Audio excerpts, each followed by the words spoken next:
I'm Jenny, and today you and I are going to spend some real quality time together exploring something that I know so many of you care about deeply, which is how to learn English quickly, how to improve your listening, and how to move confidently towards that C1 level where you don't just understand English in an academic or test-taking sense, but where you actually live inside the language and feel comfortable using it in any real situation, whether it's study, work, travel, or just enjoying movies, podcasts, and books. Now I know that when we say learn English quickly, there is always a little voice inside us that says, wait, can it really be quick? Isn't English supposed to take years and years? And yes, of course, learning a language takes time and commitment. But the truth is that there are strategies, habits, and mindsets that can help you learn far faster than you may imagine. So in this session, I want you to imagine that we are sitting together. Maybe you have your headphones in, maybe you're doing the dishes or walking in the park, and I am speaking directly to you, guiding you step by step, not with boring rules or stiff textbook explanations, but with a friendly, natural, almost story-like flow, the way a friend or mentor would talk to you about something they really care about. So let's begin by talking about what C1 level really means, because a lot of learners hear those labels, A2, B1, B2, C1, C2, and they may not always fully understand what each stage represents. At the C1 level, you are expected to understand a wide range of demanding, longer texts, and you are able to express yourself fluently and spontaneously without much searching for words. You can use the language flexibly and effectively for social, academic, and professional purposes, and you can produce clear, well-structured, detailed text on complex subjects, showing controlled use of organizational patterns and cohesive devices. Now that's the official description, but what does it mean for you personally? It means that when you are listening to a podcast in English, you don't feel lost after every sentence. You can follow the argument, the jokes, the little cultural references. It means that when you are speaking, you can respond in real time without panicking or translating in your head. It means that English feels less like a school subject and more like a tool you actually own. But how do you get there quickly? That is the big question, and the answer begins with listening. Listening is the key that opens everything else, because the more you listen, the more naturally you absorb vocabulary, grammar, pronunciation, and rhythm. Think about how babies learn their first language. They listen for months and months before they ever say a word. They absorb the sounds, the patterns, the stress, and eventually the words flow out naturally. As adults, we don't have the same time or environment, but we can recreate the process by giving ourselves massive input. And massive input does not mean listening once a week for 20 minutes. It means surrounding yourself with English every day in many different forms so that your ears start to recognize the music of the language. Now I know that many learners say, but Jenny, when I listen to native speakers, they speak so fast, I can't catch anything. It's like a blur. And yes, that's normal at first. Think of it like going to the gym. The first time you try to lift a heavy weight, it feels impossible. Your muscles shake. You can barely move. But if you keep training consistently, your muscles grow, and what once felt impossible becomes easy. Listening is like that. At the beginning, you may only catch 1 or 2 words in a sentence, but if you keep exposing yourself, your brain will adapt and soon whole phrases, then whole sentences, will click into place. The trick is to stay patient and consistent, to not give up when it feels hard. Another important idea I want to share with you is that speed is not the enemy. Many learners try to slow everything down, using subtitles, using slowed down audio, And while that can help at the very beginning, you must also train with real natural speed because that is how people actually speak. Imagine training to run, but only ever practicing in slow motion. You would never be ready for a real race. So challenge yourself with podcasts, YouTube videos, and conversations that are at natural speed, even if at first you only understand half. Don't worry about understanding everything. Focus on catching the main idea, the mood, the tone. Over time, your ability to catch details will grow. Now, let's talk about how to build a daily routine around listening that will push you towards C1 level. You need to create an environment where English comes to you automatically without you having to make a big decision each time. For example, change your phone's language to English. Subscribe to podcasts that download automatically. Make playlists of English music that you actually enjoy. Follow English-speaking YouTubers who talk about topics you like, technology, cooking, travel, whatever excites you. That way, English becomes part of your daily entertainment, not just a study task. And when you listen, don't treat it like a test. You don't need to pause every 10 seconds to translate. Just listen, let the sound flow through you, and trust that your brain is storing patterns even if you don't notice it consciously. At the same time, active listening is also important. That means taking a short clip, maybe just 1 or 2 minutes, and really working with it. Listen once without subtitles. Listen again while reading the transcript if it's available. Then listen again without looking, trying to catch as much as possible. Repeat sentences out loud to copy the rhythm and pronunciation. This kind of deep practice trains your ear and your mouth at the same time, connecting listening and speaking. If you do this regularly, even just 15 minutes a day, your progress will speed up dramatically.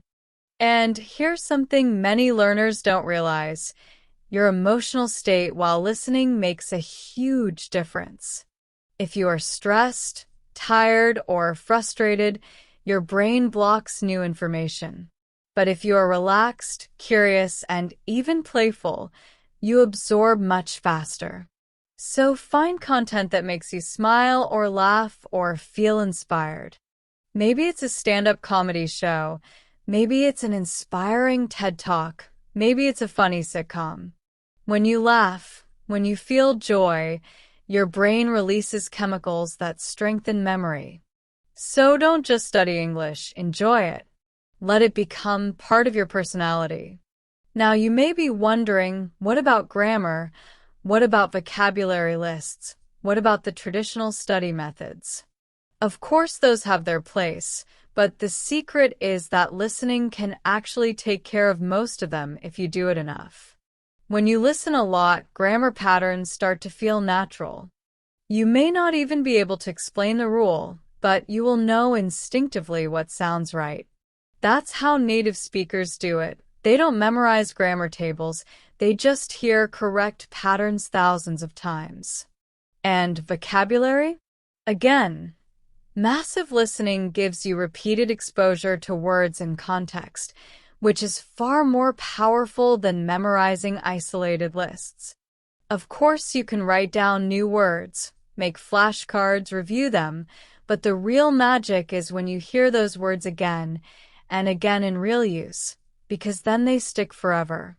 So the first big guideline in our full journey towards C1 is, make listening the heart of your practice. Build a lifestyle where English audio surrounds you.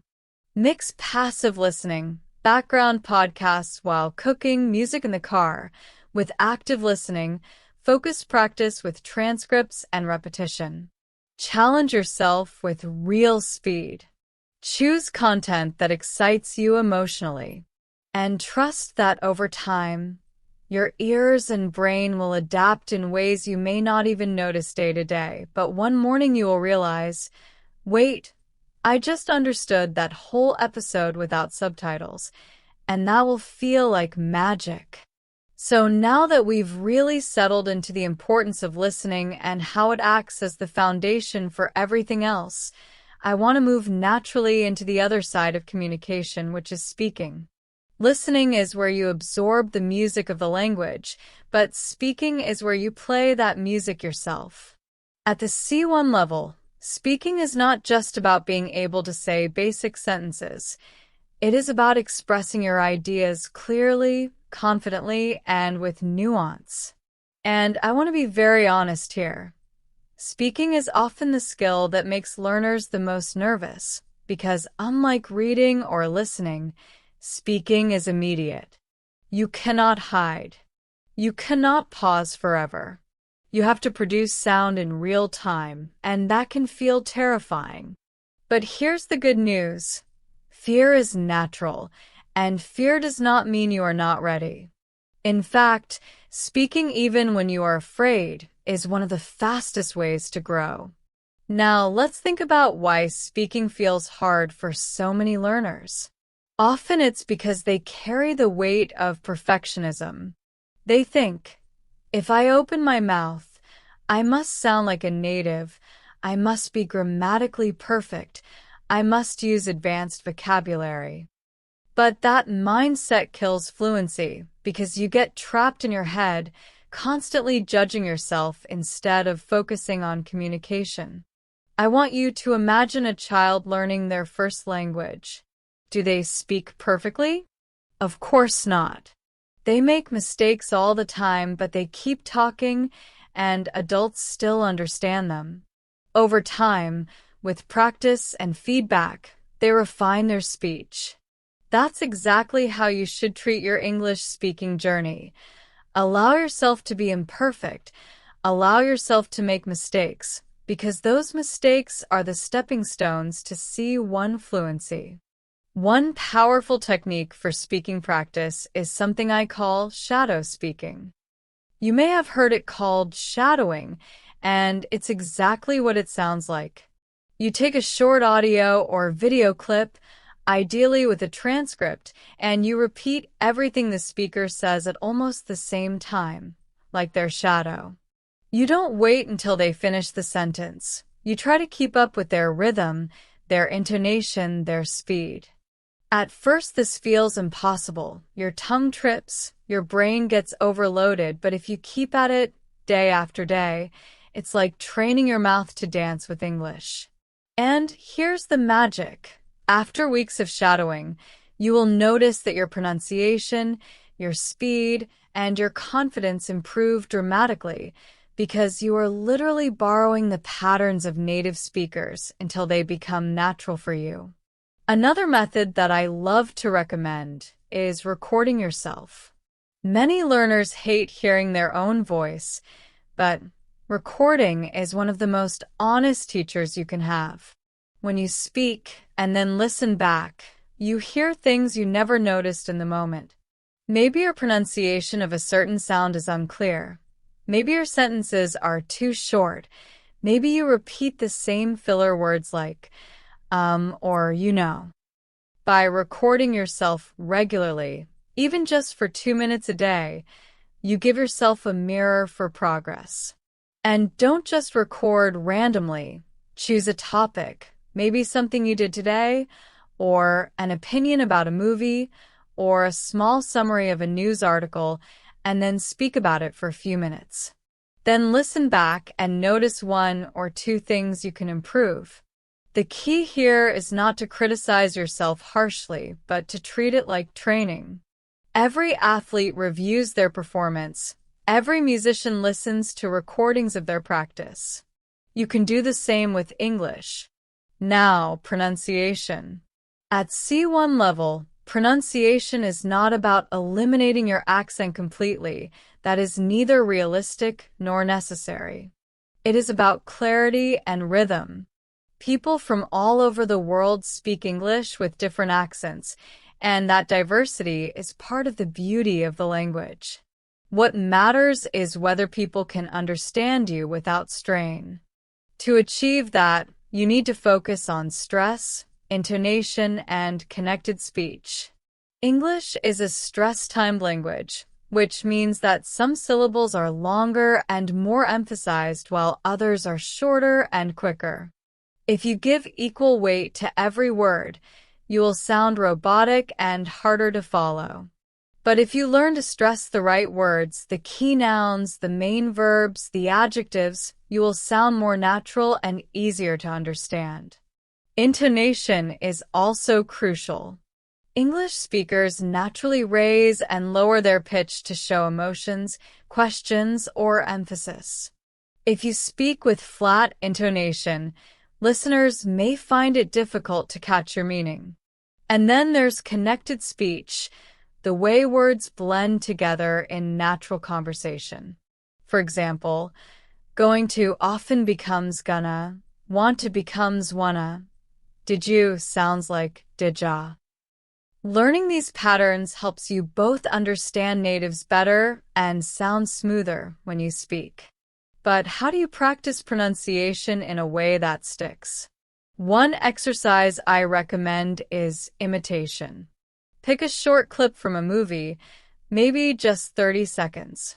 Play it, pause, and then try to imitate every detail, the rhythm, the stress, the intonation, even the emotion. Don't just focus on the words, focus on the music of the voice. Then record yourself doing it and compare with the original. Over time, your ear will become sharper and your mouth will learn to reproduce the patterns. Another fun way is to sing along with English songs. Music exaggerates rhythm and intonation, so it's like a pronunciation gym in disguise. Now, let's talk about interaction, because speaking is not just about producing words, it's about connecting with people. At C1 level, you want to be able to hold real conversations that flow naturally, not just recite memorized lines. That means learning to listen actively, to respond in ways that keep the conversation alive, and to ask questions that show interest. Many learners fall into the trap of giving very short answers. Yes, no. Maybe because they are nervous. But real conversation is about expanding. If someone asks you, "Do you like coffee?" instead of just saying, "Yes," you could say, "Yes, I do. Actually, I drink it every morning, but I try not to have more than 2 cups because it makes me too energetic." That extra detail gives the conversation more fuel, and it makes you sound more natural. One trick I love is to use what I call the echo and add method. When someone says something, echo part of it, and then add your own idea. For example, if your friend says, "I went hiking last weekend," you can reply, "Oh, you went hiking? That sounds great. I haven't been hiking in months. Where did you go?" This technique shows that you are listening, and it helps you practice building longer responses. Another key to interaction is learning how to manage misunderstandings. Even at C1, you will sometimes miss a word or get confused. That's completely normal. The skill you need is not to panic, but to use strategies like, "Sorry, could you repeat that more slowly?" Or, "I didn't quite catch that, do you mean?" Or even paraphrasing what you think the person said to confirm. Native speakers do this all the time with each other, so it's not a weakness. It's a natural part of conversation. And here's something you may not expect. Silence is okay. Many learners feel they must fill every second with words, but natural conversation includes pauses. If you need a moment to think, just take a breath. Even say something like, "That's an interesting question. Let me think for a second." That buys you time and makes you sound thoughtful instead of nervous.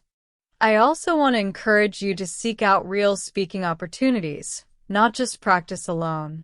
If you live in a country where English is not spoken widely, you still have options. You can join online conversation groups, use language exchange apps, or even form your own study circle with friends who also want to practice. The internet has opened endless doors. And don't underestimate the value of talking to yourself. Yes, it sounds strange, but self-talk is powerful practice. Describe what you are doing while cooking, narrate your day in English, or practice explaining your thoughts out loud. This keeps your speaking muscles active, so when you do meet real conversation partners, you are ready. One of the biggest mindset shifts you need to reach C1 speaking is to stop focusing only on grammar accuracy and start focusing on communication effectiveness. Imagine two learners. One speaks slowly, carefully constructing perfect sentences, but with long pauses and hesitation. The other speaks quickly, making some grammar mistakes, but keeping the conversation lively and clear. Which one feels more fluent? Usually the second. Of course, we aim to reduce mistakes over time, but fluency is about flow, not perfection. Listeners care more about whether they understand you and whether you are engaging than about whether every verb tense is correct. So to summarize this part of our journey, not with a bullet list but in a natural recap, speaking at C1 level is about courage, practice, and interaction. You need to shadow and imitate to train your mouth, record yourself to hear your progress, and focus on stress, intonation, and connected speech for clarity. You need to expand your answers, ask good questions, and manage misunderstandings calmly. And above all, you need to shift from perfectionism to communication. When you do these things consistently, speaking stops being a source of anxiety and starts being a source of joy. And that joy is what will keep you practicing until you reach true fluency. Now that we've spent time building up our listening and speaking skills, it's the perfect moment to turn our attention to reading, because reading is one of the most powerful tools you can use on the journey to C1 level. People often underestimate how much reading can transform their language ability. They think of it as just sitting with a textbook or maybe forcing themselves through an article that feels too difficult. But reading, when done the right way, is not a chore. It's a gateway into the living language, into the ideas, cultures, and voices of English-speaking communities. And at C1 level, reading isn't only about recognizing words on the page. It's about developing the ability to process complex ideas, to understand nuance, and to see how language is used creatively in different contexts. So let me ask you this. How often do you read in English right now? For many learners, reading happens only in the classroom or when they are forced to do homework. Outside of that, they don't really touch English texts. And that's such a wasted opportunity because reading is like mental weightlifting for your vocabulary and comprehension. Every time you read, you are exposing yourself to new words, new sentence structures, new ways of expressing ideas. And the beauty is that reading gives you time. Unlike listening, where the words fly by in real time, reading allows you to pause, to go back, to look things up if you need. It's like language learning at your own speed. But not all reading is equal, and this is where many learners make a mistake. They think they must always read difficult academic texts or advanced novels to grow. That's like going to the gym and trying to lift the heaviest weight on your first day. You'll just get discouraged. The trick is to find a balance between challenge and enjoyment. If a text is so hard that you need to look up every other word, you will quickly burn out. On the other hand, if it's so easy that you never see anything new, you won't grow. The sweet spot is material that feels just a little above your current comfort zone, enough to stretch you, but still let you enjoy the story or the message. One strategy one always recommends is extensive reading, which simply means reading a lot without stopping to look up every word. The goal here is to get used to the flow of the language and to build reading speed.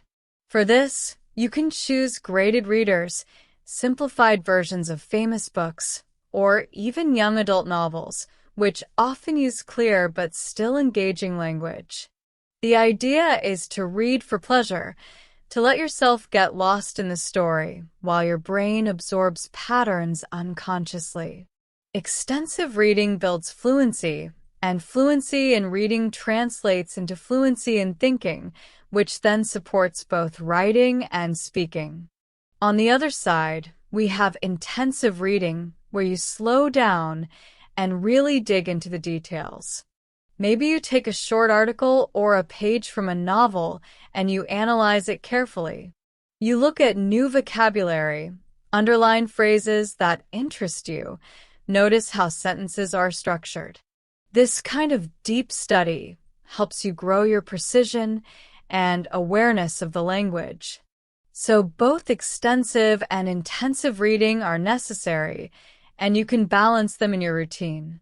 Maybe 20 minutes of fast reading for pleasure, then 10 minutes of careful study.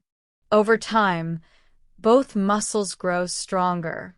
Now, let's talk about vocabulary, because for many learners, vocabulary feels like the endless mountain they must climb. You learn one list, and then you realize there are thousands more words out there. How can you ever reach the top? Here's the secret. You don't need to know every word in English to be advanced. You just need to know the right ones and to know them deeply. By deeply, I mean not just knowing the dictionary definition, but understanding how the word is used, what collocations it appears in, what tone it carries. For example, the word challenge. You might know it means something difficult. But do you also know that we say rise to a challenge, face a challenging task? Do you know that it can be both a noun and a verb? This kind of depth makes your vocabulary truly usable. And how do you build vocabulary depth?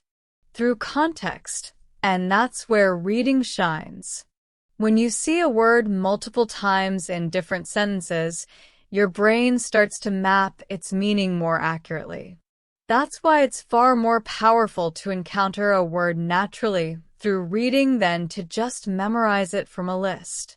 Of course, you can support this process with tools like flashcards or vocabulary notebooks. Many learners love apps that use spaced repetition, which means the app shows you words just before you are about to forget them. That's a scientifically proven way to strengthen memory. But the heart of vocabulary growth is still repeated exposure and context, and reading provides that better than anything else. Here's a technique you might try. When you read, don't look up every unknown word immediately. Instead, first guess from context. Ask yourself, what is happening in this sentence? What could this word mean? Then, after finishing the paragraph or the page, you can check a dictionary for the words you marked. This trains you to become a more independent reader, less dependent on translation. And when you do look words up, don't just read the definition. Look at example sentences, pay attention to collocations, maybe even write one or two of your own sentences with that word. That little extra effort makes the words stick. Now, let's consider the types of texts that will really challenge and develop your C1 skills. At this level, you want to move beyond simple dialogues or basic stories. You want to read essays, opinion articles, academic texts, maybe even literature that plays with language in creative ways. These kinds of texts expose you to complex ideas, advanced connectors, and subtle shades of meaning. For example, reading a newspaper editorial helps you see how arguments are built in English, how writers use phrases like, on the other hand, by contrast, it could be argued that. Reading a novel exposes you to descriptive language, dialogue, idioms, and cultural references. Each genre develops a different part of your English brain. And don't forget nonfiction books. Many learners focus only on stories, but nonfiction is a treasure chest for advanced learners. Books about psychology, history, science, or self-development are full of rich vocabulary and ideas, and they also give you content to talk about in conversations. Imagine being able to discuss a book you read about habits or a biography of a famous leader in English. That immediately makes you sound more fluent and knowledgeable. One of the skills you need to develop for C1 reading is skimming and scanning.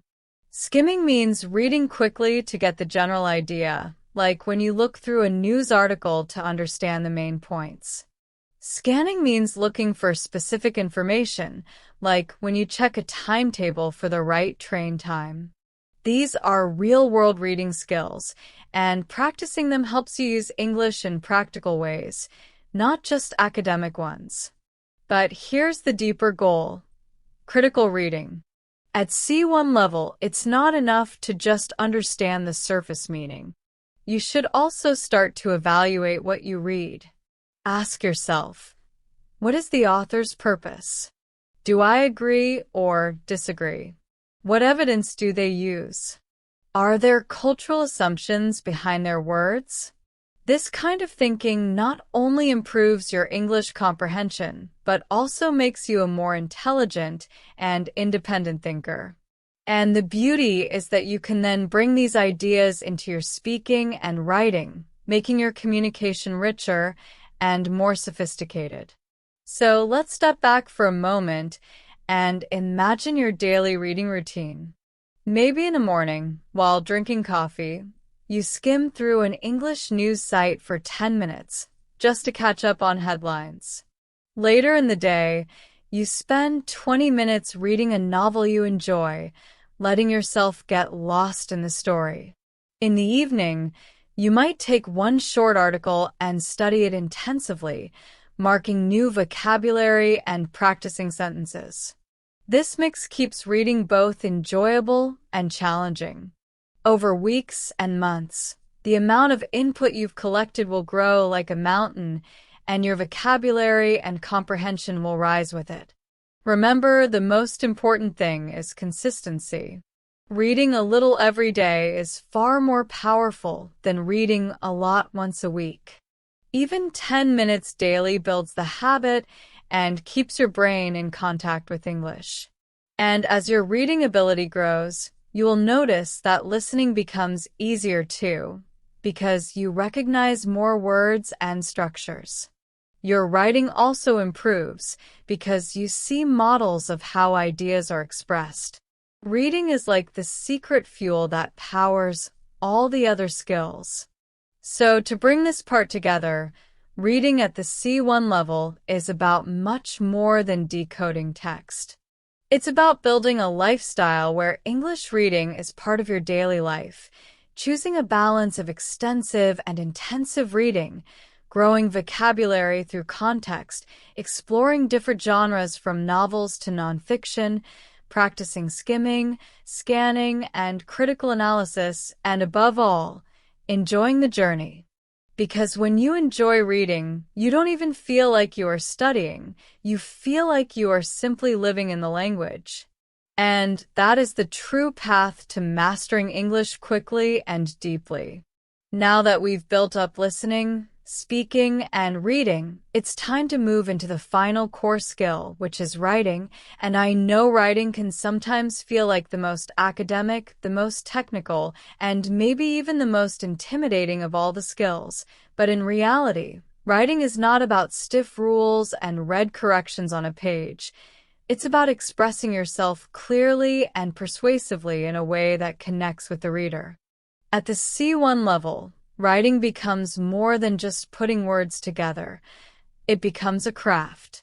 You're expected to organize ideas logically, to use advanced vocabulary and grammar naturally, and to adjust your style depending on the situation, whether that's writing an essay, a professional email, or even just a thoughtful message to a friend. And the wonderful thing is that writing doesn't have to be boring or stressful. It can actually be one of the most creative and empowering parts of your English journey if you approach it with the right mindset. So, let's think about what makes writing difficult for many learners. Often it's the fear of the blank page. You sit down, you want to write something, but your mind suddenly feels empty and you don't know where to start. This is perfectly normal. Even professional writers experience this every day. The trick is to understand that writing is a process, not a single act of perfection. You don't need to produce the perfect text in one try. You can brainstorm ideas, draft quickly without worrying too much about mistakes, and then revise to improve clarity and style. That's how real writers work, and you can adopt the same process for your English writing. At C1 level, structure is one of the key things you need to master. Structure means how you organize your thoughts so that the reader can follow you easily. If your ideas jump around without order, the reader gets lost, and no matter how good your vocabulary is, your message doesn't land. A simple but powerful structure is the classic introduction, body, and conclusion. In the introduction, you present your main idea or thesis. In the body, you develop it with supporting points, examples, or evidence. In the conclusion, you summarize and maybe give a final thought. This works for essays, reports, or even longer emails. But beyond this basic pattern, at C1 you also need to use transitions and connectors smoothly, phrases like "on the other hand," "in contrast," "as a result," "moreover." These words act like bridges that guide the reader through your ideas, making your writing feel coherent and professional. Another important aspect of writing at this level is style. Style means the choices you make in tone, vocabulary, and sentence length depending on your audience. If you are writing a formal report, you want to use precise, objective language, avoiding slang or contractions. If you are writing a blog post or a personal letter, you can be more relaxed, use idioms, or even humor. Being able to shift between styles is a hallmark of advanced writing. Think of it like clothing. You wouldn't wear the same outfit to a business meeting as you would to a party with friends. In the same way, you adjust your writing style to fit the situation. Now, let's talk about vocabulary in writing. At C1 level, you want to avoid two extremes, being too simple or being too artificial. Some learners stay in their comfort zone, using only basic words like good, bad, big, small. Others try too hard, stuffing their writing with rare, complicated words they barely understand. The goal is to use precise, natural vocabulary that fits the context. Instead of good, maybe you write effective, beneficial, or positive, depending on what you mean. Instead of bad, maybe you use harmful, ineffective, or problematic. But you don't need to reach for the longest word in the dictionary. Clarity is always more important than showing off. In fact, the best writing at C1 level is clear, direct, and elegant, not overly complicated. Another key to advanced writing is variety in sentence structure. If all your sentences are short and simple, your writing will feel flat. If all your sentences are long and complex, your writing will feel heavy. The secret is to mix them. Use short sentences for impact and longer sentences to develop ideas. For example, you might write, "Learning English is challenging, but it is also rewarding because it opens doors to education, travel, and career opportunities that would otherwise remain closed." Here you see short and long sentences working together. This variety makes your writing more engaging and easier to read. One technique I highly recommend is learning from models. Just as we use shadowing for speaking, we can use imitation for writing.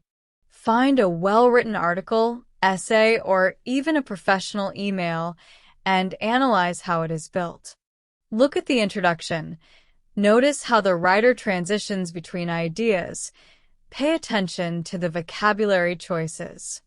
Then, try writing something of your own on a similar topic, borrowing the structure, but using your own words. This way you are not copying, but learning the rhythm of good writing. Over time, those patterns will become part of your natural style. Now, you might be wondering, how can I actually practice writing consistently? After all, it's not like speaking where you can just talk to yourself or listening where you can put on headphones. Writing requires a bit more intention. But the good news is you can create simple daily habits. One of my favorites is journaling in English. Each day, spend 5 minutes writing about what happened in your life, how you felt, what you were planning. Don't worry about mistakes. The goal is to make writing as natural as thinking. Another practice is writing summaries of things you read or listen to. If you read an article or watch a video, write a short summary in your own words. This helps you process the information and reinforces vocabulary. You can also write responses. If you read an opinion piece, write whether you agree or disagree and why. These small practices keep your writing muscles active. And if you want to push yourself further, try publishing your writing somewhere. It doesn't have to be a professional magazine. Even posting on social media in English, writing blog entries, or participating in online forums can give you valuable practice and even feedback. The act of knowing that someone else might read your words often makes you more careful and thoughtful, and over time, your confidence grows. Now, let's not forget editing, because editing is where good writing becomes great writing. After you write a draft, take a break, then read it again with fresh eyes. Look for sentences that are too long or confusing. Check whether your ideas flow logically. Replace vague words with more precise ones. Fix grammar mistakes, of course, but also look for style improvements. Editing is like polishing a diamond. It's where your writing shines. At first, editing may feel slow, but with practice, you'll start to self-correct even while drafting. Another advanced skill at C1 is being able to argue a point clearly. Many academic and professional tasks require you to present an opinion and defend it. To do this well, you need to structure your argument logically. Start with a clear statement of your position. Then give reasons and examples. Anticipate counterarguments and address them. Finally, conclude strongly. For example, if you are writing about whether students should be required to wear uniforms, you might start with, "I believe school uniforms should be mandatory because they promote equality and reduce distractions." Then you support with evidence, acknowledge that some people disagree, and explain why your view still stands. This kind of clear argumentation is exactly what examiners and employers look for at advanced levels. But writing isn't just academic, it can also be creative, and this is where you can really enjoy yourself. Try writing short stories, dialogues, or even poems in English. Creativity forces you to play with the language, to stretch beyond the usual phrases, and it helps you internalize vocabulary in a deeper way. Plus, it's fun. Imagine inventing a character and describing their adventures, all in English. Not only will your writing improve, but your speaking will too, because you'll practice thinking in more imaginative ways. Let me also say a word about grammar in writing. At C1 level, grammar mistakes should be fewer, but they will still happen. Instead of obsessing over tiny errors, focus on the patterns that matter most for clarity, such as verb tense consistency, subject-verb agreement, and sentence boundaries. A misplaced comma or article is not the end of the world. What matters is whether your reader can follow your meaning without confusion. And over time, the more you read and write, the more naturally correct grammar will come to you. So, how do we bring all of this together into a writing practice that truly moves you towards C1 quickly? Start with small, daily habits like journaling and summaries. Learn from models by analyzing and imitating well-written texts. Practice writing in different styles and for different audiences. Edit your work to improve clarity and style. Experiment with both argumentation and creativity.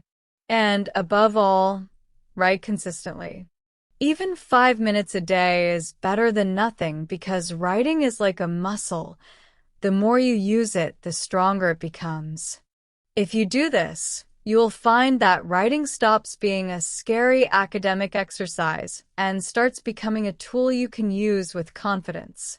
Whether it's for exams, for work, or for personal expression, you will have the power to put your thoughts into words clearly, persuasively, and beautifully. And that is one of the greatest signs of true C1 mastery. So now that we've looked at listening, speaking, reading, and writing, it's time to zoom out a little and talk about something even bigger, the strategies and the mindset that hold all of these skills together. Because here's the truth.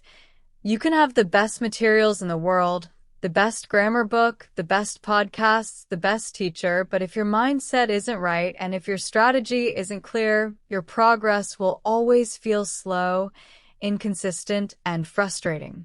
On the other hand, if you develop the right habits, the right way of thinking, and a strategy that fits your life, you can move towards C1 level much faster than you ever imagined. So in this part, I want you to think of me as your coach, helping you not just with the language itself, but with the way you approach learning. The first thing we need to talk about is consistency. Consistency is the magic ingredient that separates people who succeed from people who quit. Many learners get very excited at the beginning. They study for 3 hours one day. They watch 10 videos. They make 20 pages of notes. But then they get tired, life gets busy, and the next day they do nothing. Then nothing the day after. Slowly the motivation fades and they stop. I don't want that for you. What I want for you is steady, sustainable practice. Even 15 minutes a day is better than 3 hours once a week. Think of it like brushing your teeth. You don't wait until Sunday to brush them for 2 hours. You brush them every day for a few minutes, and that's what keeps them healthy. Your English practice should be the same, small but regular. Now, consistency is not just about discipline, it's also about design. You need to design your environment in a way that makes English automatic. If you rely only on willpower, you will always struggle because willpower runs out. But if you design your life so that English is naturally around you, you don't even need to think about it. For example, change the language of your phone and your apps to English. Subscribe to podcasts so they download automatically. Keep an English book on your nightstand so it's the first thing you see before bed. Make your YouTube recommendations show English channels. These little design choices mean that English comes to you without effort, and that's what keeps you consistent. Another huge factor is motivation, and motivation is tricky because it rises and falls. Some days you feel inspired, other days you feel lazy. That's normal. The secret is not to depend on motivation. Instead, you need discipline and habits to carry you through the low days. But you can also feed your motivation by reminding yourself why you are learning. Maybe it's for your career, maybe it's for study abroad, maybe it's to connect with people, or maybe it's just for the joy of being bilingual.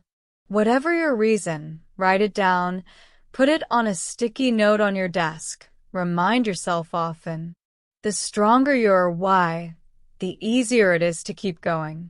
Now, let's talk about mindset, because this is where many learners block themselves.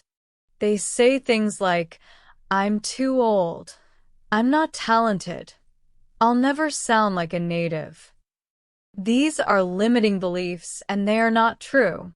Science shows that adults can learn languages very effectively, sometimes even faster than children because they have better strategies and discipline. You don't need to be a genius. You don't need some special talent. You just need consistent practice and the right approach. And you don't need to sound exactly like a native speaker. At C1 level, the goal is to be clear, fluent, and confident, not perfect. English is a global language, spoken by billions of people with different accents. Your voice, your accent, is part of who you are, and it's valuable. So let go of perfectionism and embrace progress.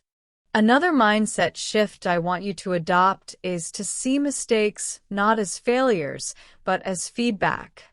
Many learners fear mistakes so much that they avoid speaking, avoid writing, avoid taking risks. But mistakes are the best teachers. Every mistake shows you where you can improve. Think of a child learning to walk.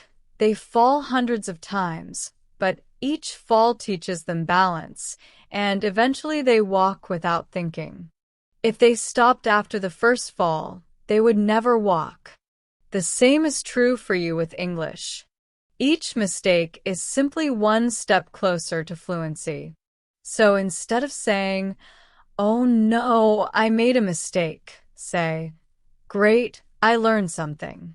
Let's also talk about goals, because without goals, it's hard to measure progress. But goals should be realistic and specific. Don't just say, "I want to be fluent." That's too vague. Instead, set goals like, "I will listen to one English podcast every day for the next month," or "I will write one journal entry in English 5 times a week," or "I will learn 10 new words and use them in sentences this week." These are clear, actionable goals you can track. And when you achieve them, you feel motivated to keep going. Then every few months, you can look back and see how far you've come. That feeling of progress is very powerful. One strategy that really helps is habit stacking. Habit stacking means connecting a new habit to an existing one. For example, if you already drink coffee every morning, you can make it a habit to listen to an English podcast while drinking your coffee. If you already scroll your phone before bed, replace 5 minutes of that with reading an English article.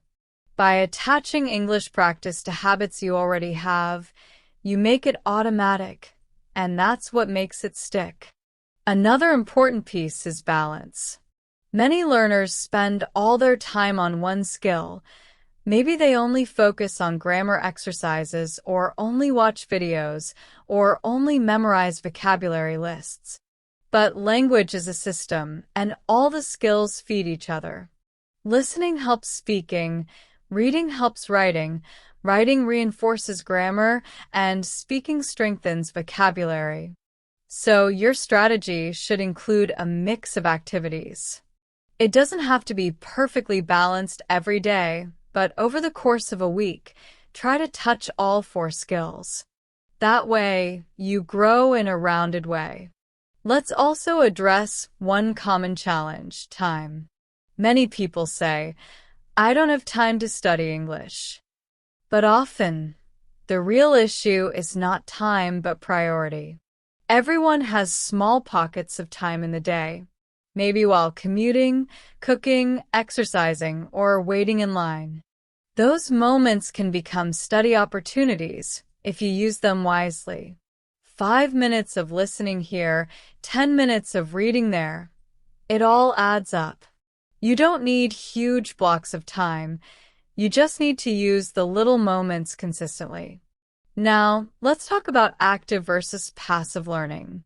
Passive learning is when you just expose yourself to English without much effort, like listening to music in the background. Active learning is when you focus, take notes, repeat, practice. Both are important.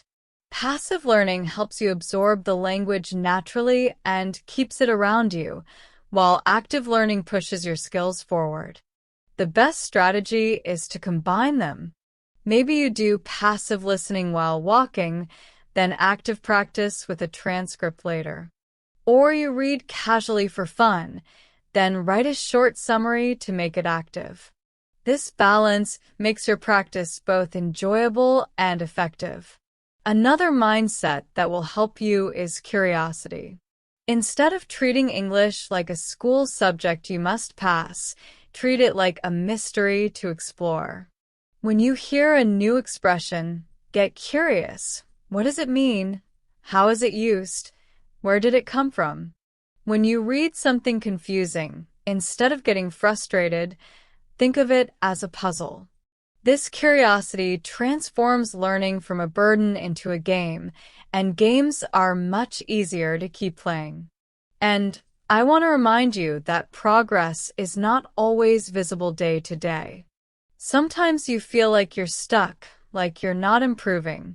But language learning is like growing a tree. You water it every day, but you don't see the tree grow overnight. One day, after months, you suddenly notice it's taller.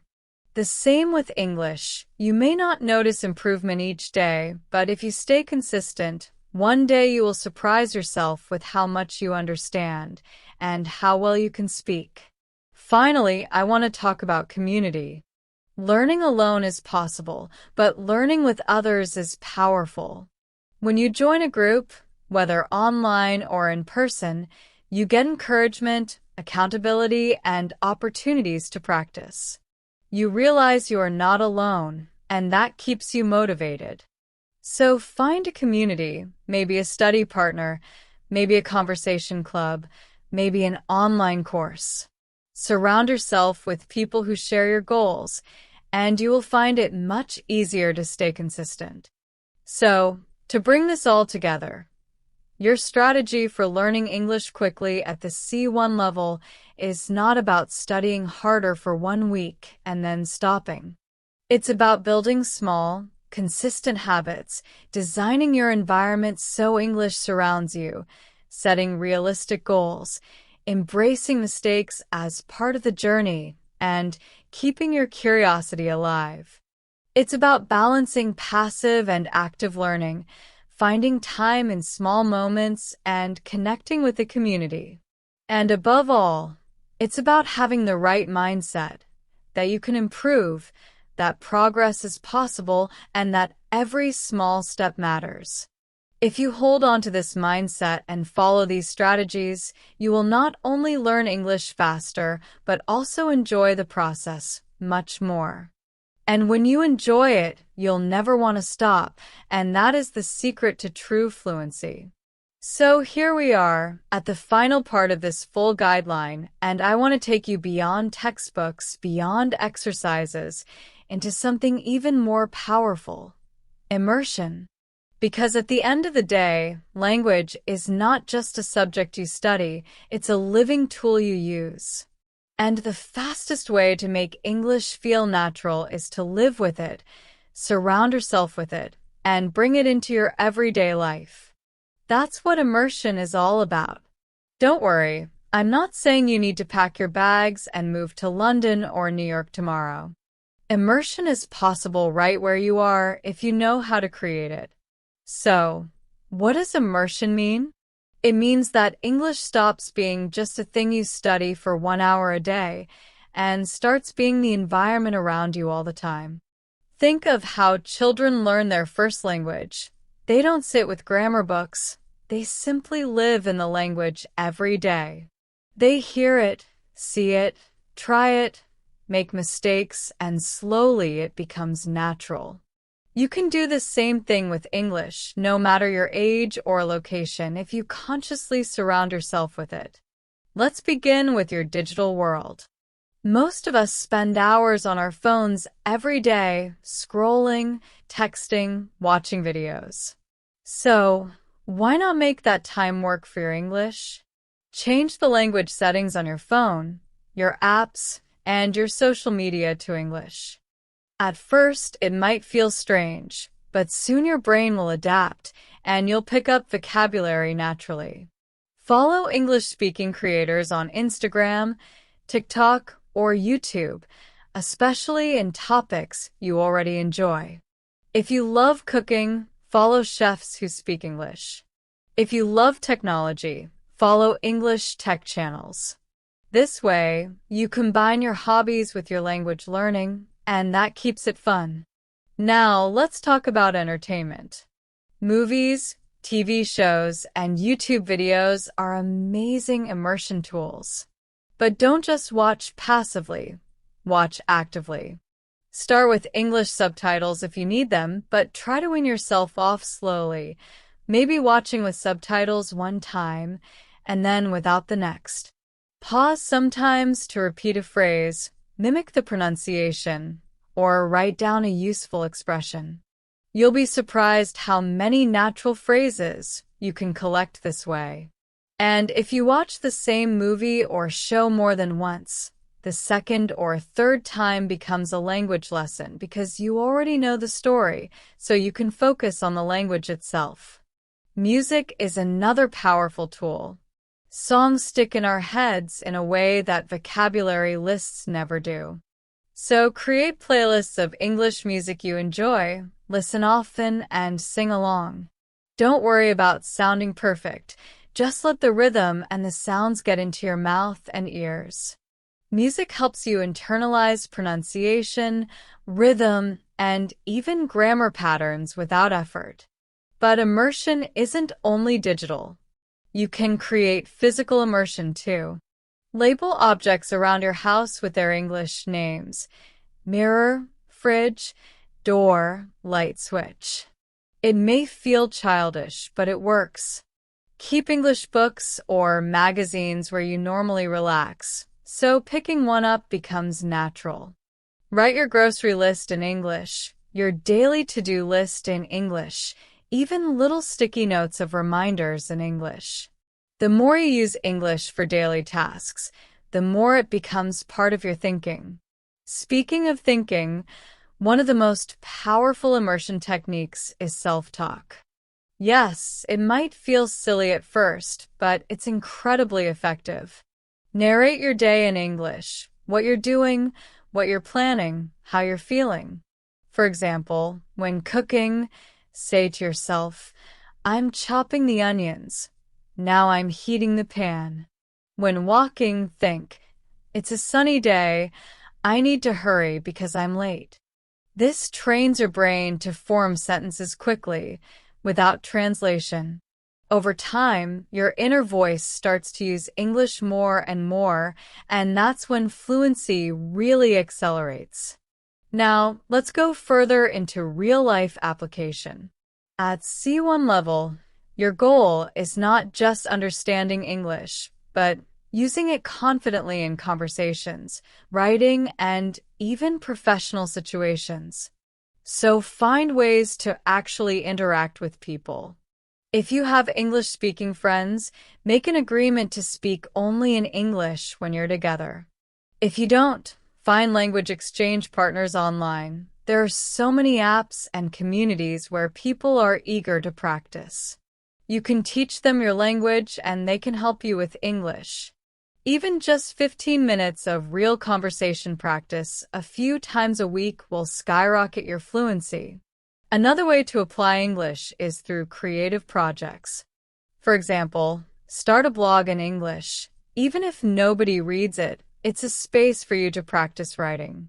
Or keep a video diary in English where you record yourself speaking about your day.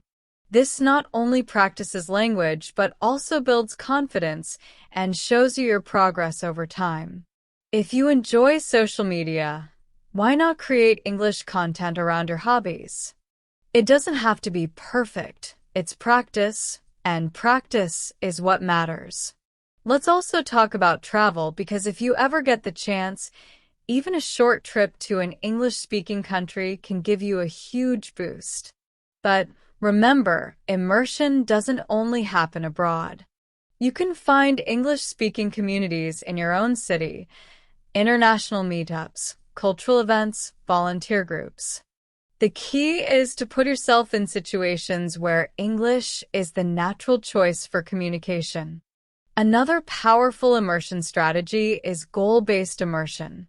For example, set yourself the goal of passing an English exam, or giving a presentation in English, or reading a full book without translation. These kinds of goals push you to immerse yourself more deeply because you have something specific to prepare for. And the sense of achievement you feel when you reach the goal will motivate you to keep going.